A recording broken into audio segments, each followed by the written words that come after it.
Television പ്രേക്ഷകർക്ക് പ്രിയങ്കരിയാണ് അമൃത നായർ. വ്യത്യസ്തമായ കഥാപാത്രങ്ങളാണ് ഇതുവരെയും അമൃത നായർ അവതരിപ്പിച്ചത്. ടോം ആൻഡ് ജെയ്സണുമായി അഭിനയിച്ചു വരികയാണ് താരം. ഇപ്പോൾ യൂട്യൂബ് ചാനലുമായി സജീവ വിശേഷങ്ങളും താരം സോഷ്യൽ മീഡിയയിലൂടെ പങ്കുവയ്ക്കാറുണ്ട്.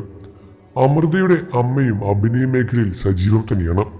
നീണ്ടകാലം കാത്തിരിപ്പിനൊടുവിലാണ് വീട് എന്ന ആഗ്രഹം സഫലീകരിച്ചത് ഇരുവരും. ഇതുവരെയുള്ള സാമ്പത്തികം കൂട്ടിവെച്ചാണ് വീട് പണി നടത്തിയത്. 35 ലക്ഷമായിരുന്നു ബഡ്ജറ്റെങ്കിലും എല്ലാം തീർന്നപ്പോൾ അതിലും കൂടുതലായിരുന്നു. ഗൃഹപ്രവേശന ചടങ്ങിൽ പ്രിയപ്പെട്ടവരെല്ലാം പങ്കെടുത്തു.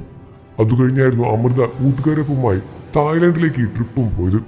ജീവിതത്തിൽ ആദ്യമായി ഫ്ലൈറ്റിൽ കയറിയതും ഇന്റർനാഷണൽ ട്രിപ്പിലെ വിശേഷങ്ങളും എല്ലാം വ്ളോഗിലൂടെ അമൃത നായർ കാണിച്ചിട്ടുണ്ടായിരുന്നു. ഇപ്പോഴത്തെ വിവാഹത്തെപ്പറ്റി പറഞ്ഞിട്ടുള്ള അമൃത നായരുടെ വീഡിയോ തന്നെയാണ് സോഷ്യൽ മീഡിയയിലൂടെ വൈറലാവുന്നത്. കൂട്ടുകാരി ജോഷിനിയുടെ വിവാഹത്തെപ്പറ്റിയായിരുന്നു അമൃത തന്റെ വിവാഹത്തെക്കുറിച്ചും സംസാരിച്ചത്. കൂട്ടുകാരി ആഗ്രഹിച്ച പോലെ എല്ലാം നടക്കുന്നതിൽ സന്തോഷം തന്നെയാണ്. അഫ്രയുടെ അവൾ പറഞ്ഞപ്പോൾ മാർച്ച് 15 എൻഗേജ്മെന്റ് ആണെന്ന് വെറുതെ പറഞ്ഞിരുന്നു. അതുപോലെ തന്നെ നടക്കുകയും ചെയ്തു. കൃത്യം 1 വർഷത്തെ കല്യാണവും. നീ എന്താണ് കല്യാണം കഴിക്കാത്തത് എന്നെല്ലാം തന്നെ ഇവൾ ചോദിക്കാറുണ്ട്.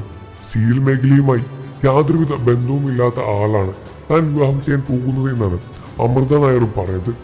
സിനിമയിലൊന്നും ബന്ധമില്ല, സീരിയൽ മേഖലയിൽ നിന്നുള്ള ആളായിരിക്കണം എന്നെല്ലാം തന്നെ വെറുതെയുമാണ്.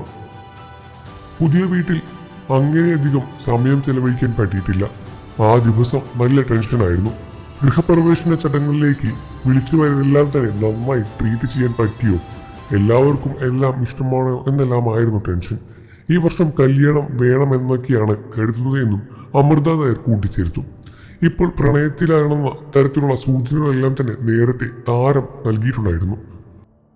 അവളുടെ പെരുമാറ്റവും എല്ലാം തന്നെ മനസ്സിലാക്കുന്ന തരത്തിലുമാണ്. അങ്ങനെയാണ് അത് മനസ്സിലാക്കാൻ കഴിഞ്ഞത് എന്നാണ് അമ്മ പറഞ്ഞത്. മകളെ ഓർത്ത് എന്നും അഭിമാനം തോന്നാറുണ്ട്. ശ്വാസിക്കേണ്ട കാര്യങ്ങളിൽ അത് ചെയ്യാറുണ്ട് എന്നും അവർ തുറന്നു പറഞ്ഞു. യസിംഗോളുമായി ജോലി ചെയ്തു വരികയായിരുന്നു നേരത്തെ. ആ സമയത്തായിരുന്നു അഭിനയ മേഖലയോട് താല്പര്യം തോന്നിയത്. അവസരം ലഭിക്കാനായി അക്ഷമയോടെ കാത്തിരിക്കുകയായിരുന്നു. എടുത്തു പറയാനും മാത്രമുള്ള ബന്ധങ്ങളൊന്നും അന്നും ഉണ്ടായിരുന്നില്ല. കുടുംബവിളക്കിൽ ശീതൾ എന്ന കഥാപാത്രത്തെ അവതരിപ്പിച്ചിട്ടായിരുന്നു അമൃതയുടെ ആളുകളിൽ നിന്നും അറിഞ്ഞു തുടങ്ങിയത്. ഇടയ്ക്ക് വെച്ച് പരമ്പരയിൽ നിന്നും മാറി നിന്നിട്ടുണ്ടായിരുന്നു. സെലിബ്രിറ്റികളെല്ലാം അണിനിരുന്ന സ്റ്റാർ മാജിക്കിലും ഇടയ്ക്ക് അമൃത എത്തിയിരുന്നു. പരസ്യങ്ങളും കൊളാബും ഒക്കെ ചെയ്യുന്നുണ്ടായിരുന്നു. ഓൺലൈൻ ബിസിനസ്സും തുടങ്ങിയിരുന്നു. ഒരേ സമയത്ത് ഒരുപാട് കാര്യങ്ങൾ ചെയ്യുന്നുണ്ടായിരുന്നു. കിട്ടുന്ന കാശെല്ലാം സ്വരുക്കൂട്ടി വെച്ചാണ് വീട് എന്ന ആഗ്രഹം സഫലീകരിച്ചത്. ഭാവിയിലേക്കായി ഇടയ്ക്ക് കുറച്ച് സ്വർണവും വാങ്ങിയിരുന്നു. കിട്ടിയൊക്കെ പിന്നീട് സമയമെടുത്ത് സ്വർണം വാങ്ങിച്ചു ചെയ്തതാണ്. അമ്മയ്ക്കൊപ്പമായി ജ്വല്ലറിയിൽ പോയ വിശേഷങ്ങളെല്ലാം ബ്ലോഗിലൂടെ താരം തുറന്നു പറയുകയാണ്. എന്നിരുന്നാലും അമൃത നായരുടെ വിവാഹത്തിന് വേണ്ടി മലയാളികൾ കാത്തിരിക്കുകയാണ്. നിങ്ങൾക്ക് അമൃത നായർ ഇഷ്ടമാണെന്ന കാര്യം വീഡിയോയ്ക്ക് താഴെ കമന്റ് ചെയ്ത് പറയുക. വാർത്തകളും വിശേഷം എത്രയും പെട്ടെന്ന് അറിയാൻ നമ്മുടെ വീഡിയോ ലൈക്ക് ചെയ്ത് ചാനൽ സബ്സ്ക്രൈബ് ചെയ്ത് സപ്പോർട്ട് ചെയ്യണം ഫ്രണ്ട്സ്.